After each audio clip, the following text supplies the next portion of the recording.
কাপড় নিয়ে যান, ভালো ভালো কাপড়। কাপড় নিয়ে যান, ভালো ভালো কাপড়।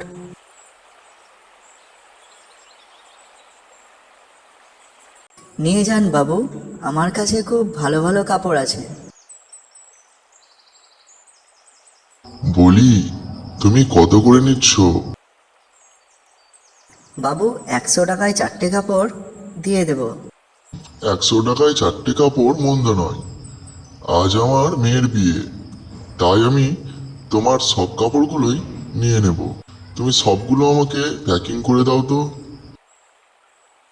ঠিক আছে বাবু, আমি এক্ষুনি প্যাকিং করে দিচ্ছি। বাহ, ভোলেনাথের কৃপায় আজ খুব ভালো লাভ হয়েছে তো। সন্ধে তো লাগবো লাগবো হতে এলো। এবার বাড়ি চাই। বাড়িতে গিন্নি অপেক্ষা করছে যে। হঠাৎ একদল ডাকু তাঁতিকে রাস্তায় ঘিরে ফেলে। তোমার কাছে যা টাকা পয়সা আছে এক্ষুনি সব দিয়ে দাও। ডাকুগুলো তাঁতিকে লুট করে ফেলে। হে ভগবান, এবার যে কি করব। একটু টাকা পয়সা দেখতে পেলাম তা ডাকুগুলো লুট করে ফেললো। এই কষ্টের সংসার এবার কিভাবে চলবে। হে মহাদেব, তুমি কিছু করো। হঠাৎ ভগবান শিব সেখানে প্রকট হলো। তাঁতি, তোমার সব কষ্টের কারণ আমি জানি।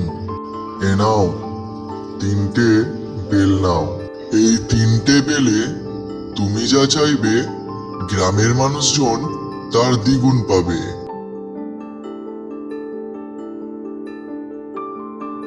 তাঁতি 3টি বেল নিয়ে বাড়ি ফিরল আর তার গিন্নিকে সব জানালো।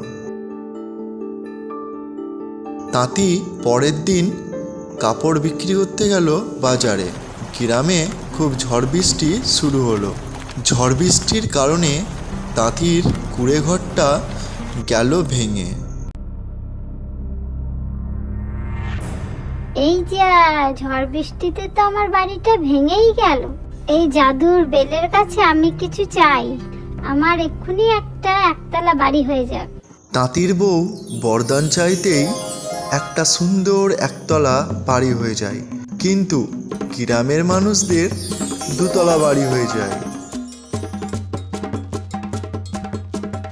গ্রামের সবারই তো 2তলা বাড়ি হয়ে গেছে। নিশ্চয়ই আমার বউ এই বরদানটা চেয়েছে। তাঁতির মনে খুব জ্বলন হয়। এক্ষুনি আমার কাছে 1 বস্তা সোনা আসো। তাঁতি সোনা চাইতেই তার কাছে 1 বস্তা সোনা আসে, আর সব গ্রামের মানুষদের 2 বস্তা করে সোনা হয়ে যায়। এবার তাঁতি আর একটা বেলের কাছে প্রার্থনা চাহায়।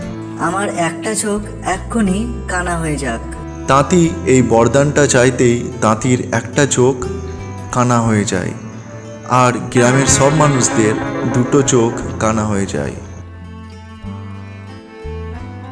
তারপর তাঁতি চুপচাপ তাদের বাড়ি ঢুকে তাদের সব সোনাগুলো নিয়ে আসে নিজের বাড়িতে। কিন্তু বাড়ি ফিরে দেখে তার বউয়েরও 2টো চোখই কানা হয়ে গেছে।